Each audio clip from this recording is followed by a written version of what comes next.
Jose Buttler ഒരുപാട് കാലമായിട്ട് രാജസ്ഥാൻ ടീമിലാണ്. രാജസ്ഥാന്റെ നട്ടെല്ലായിരുന്നു ജോസ് ബട്ട്ലർ. എന്നാൽ ഈ സീസണിൽ ബട്ട്ലറെ രാജസ്ഥാൻ മനഃപൂർവ്വം ഒഴിവാക്കി. താരം മികച്ച ഫോമിൽ കളിച്ചിട്ടും ബട്ട്ലറെ അവർക്ക് ആവശ്യമില്ല. ജോസേട്ടനില്ലാത്ത രാജസ്ഥാൻ ടീമിനെ ആരാധകർക്ക് സങ്കല്പിക്കാൻ സാധിക്കില്ല. എന്തുകൊണ്ടായിരിക്കും ബട്ട്ലറെ രാജസ്ഥാൻ ഒഴിവാക്കിയത്? ഇപ്പോഴിതാ ബട്ട്ലർ തന്നെ രംഗത്ത് വന്നിരിക്കുകയാണ്. ബട്ട്ലർ പറഞ്ഞ കാര്യമാണ് നമ്മൾ ഇന്നത്തെ വീഡിയോയിൽ നോക്കുന്നത്. ഇതുപോലത്തെ IPL ന്യൂസിന് വേണ്ടി ഈ ചാനൽ മറക്കാതെ സബ്സ്ക്രൈബ് ചെയ്യൂ. ഗുജറാത്താണ് 15 കോടിക്ക് ബട്ട്ലറെ സ്വന്തമാക്കിയത്. രാജസ്ഥാൻ ലേലത്തിൽ ബട്ട്ലറെ ഒന്ന് വിളിക്കു പോലും ചെയ്തില്ല. ഇത്രയും ദേഷ്യം എന്താണെന്നാണ് ആരാധകർ ചോദിക്കുന്നത്.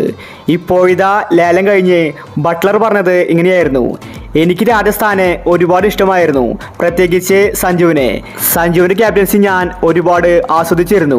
അവൻ്റെ ചില തന്ത്രങ്ങൾ എനിക്ക് ഇഷ്ടവുമായിരുന്നു. രാജസ്ഥാൻ മാനേജ്മെൻറ്റ് എന്തുകൊണ്ടാണ് ഇങ്ങനെ കാണിച്ചതെന്ന് എനിക്ക് വ്യക്തമല്ല. ഞാൻ വിചാരിച്ചത് എന്നെ റീറ്റെയിൻ ചെയ്യുമെന്നായിരുന്നു, പക്ഷേ എന്നെ റീറ്റെയിൻ ചെയ്തില്ല. എങ്കിലും എന്നെ ലേലത്തിൽ തിരിച്ചു പിടിക്കുമെന്ന് ഞാൻ കരുതി. പക്ഷേ രാജസ്ഥാൻ എന്നെ ഒന്ന് വിളിച്ചു പോലുമില്ല. എനിക്കതിൽ ഒരുപാട് വിഷമമുണ്ട്. ഇതിൻ്റെ കാരണം എനിക്ക് എന്താണെന്നറിയില്ല. ഞാനിത് സഞ്ജുവുമായിട്ട് സംസാരിച്ചിരുന്നു, പക്ഷേ സഞ്ജുവിനും ഇതേപറ്റി വ്യക്തമായിട്ട് അറിയില്ല. രാജസ്ഥാൻ മാനേജ്മെൻറ്റാണ് എന്നെ വേണ്ടെന്ന് വെച്ചത്. ഇത്രയും വർഷമായിട്ട് ഞാൻ രാജസ്ഥാൻ ടീമിലുണ്ട്. അവിടെ നിന്ന് ഇങ്ങനെ ഒറ്റയടിക്ക് എന്നെ ഒഴിവാക്കുമെന്ന് ഞാൻ കരുതിയില്ല. എനിക്കിപ്പോഴും ഇത് വിശ്വസിക്കാൻ സാധിക്കുന്നില്ല. രാജസ്ഥാനിൽ എനിക്ക് കിട്ടുന്ന ഫ്രീഡം ഒരു ടീമിലും ഇനി കിട്ടില്ല, അതെനിക്ക് ഉറപ്പാണ്. സഞ്ജുവിൻ്റെ ഒപ്പം കളിക്കുന്നത് പ്രത്യേക രസമാണ്.